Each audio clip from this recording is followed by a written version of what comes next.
Hola, you guys. Today I'm going to talk about money. I'm going to break down approximately what it costs me to drive my travel trailer and truck from Vancouver, British Columbia to Tres Amigos RV Park just past Mazatlan. I have a lot of Canadian and American viewers. I'm going to do my best today to break it down into both currencies. And for my Canadian friends out there, I'm going to talk a little bit about what I did to exchange my money to possibly give you some tips if you are planning to travel down to Mexico with your RV. I'm really sorry this video has taken so long.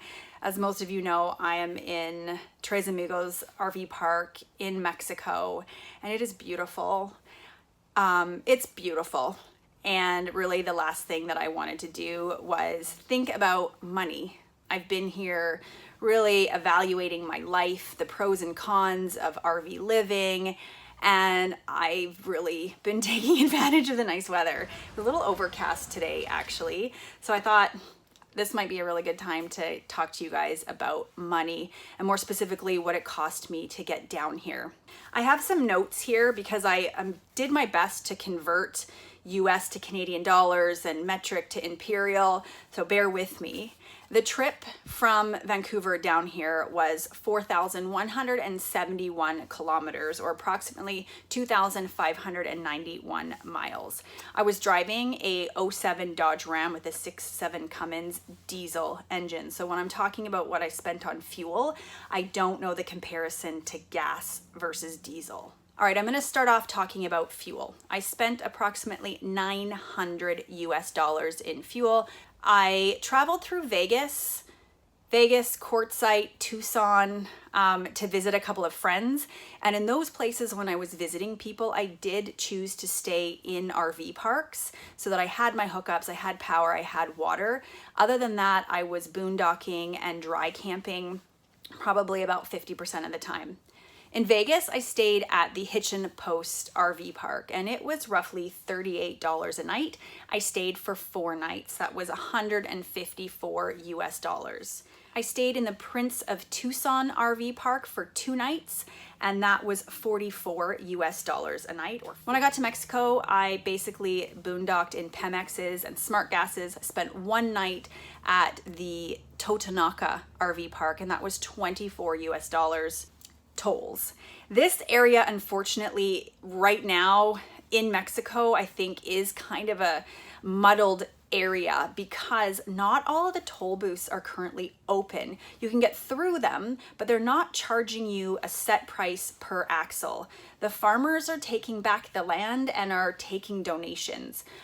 I got receipts for the ones that were open, but when there were farmers there, I just tossed in some pesos and didn't get a receipt. So I roughly spent $96 on the way down here, $96 in tolls.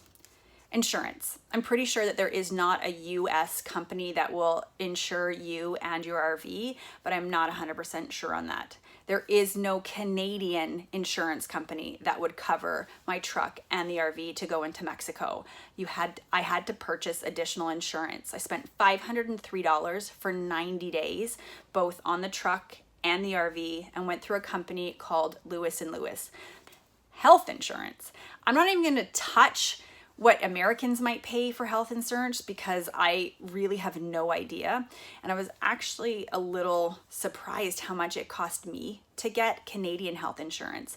I ended up going for a 6-month policy. It was only about 80 Canadian dollars more than the 90-day policy, and I didn't know how long I was staying. I went through BCAA and paid 412 Canadian dollars. Well, in order to get a vehicle into Mexico, you need to purchase a TIP, or a temporary import permit.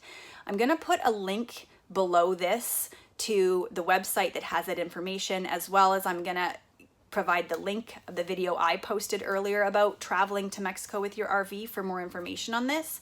But the temporary import permit, because I had a travel trailer and a truck, I needed to get it on both. It was approximately $85, non-refundable.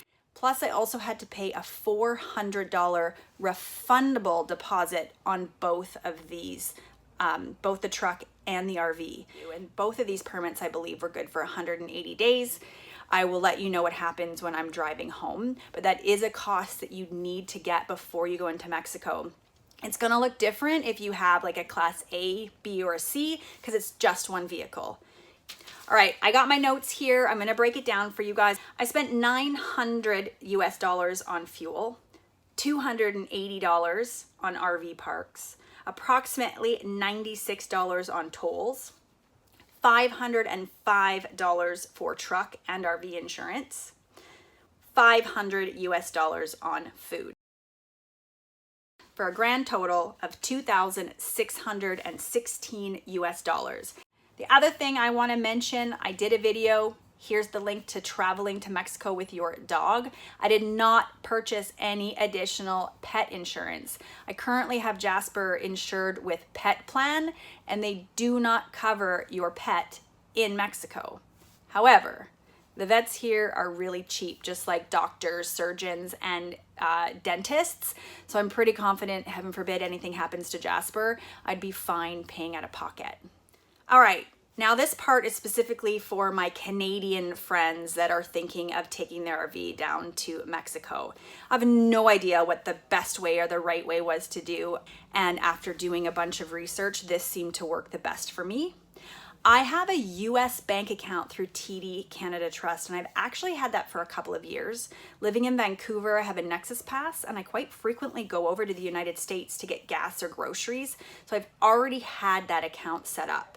When the exchange rate has been good over the last couple of years, I slowly have been transferring Canadian money into that US bank account so that I have it at the best rate possible.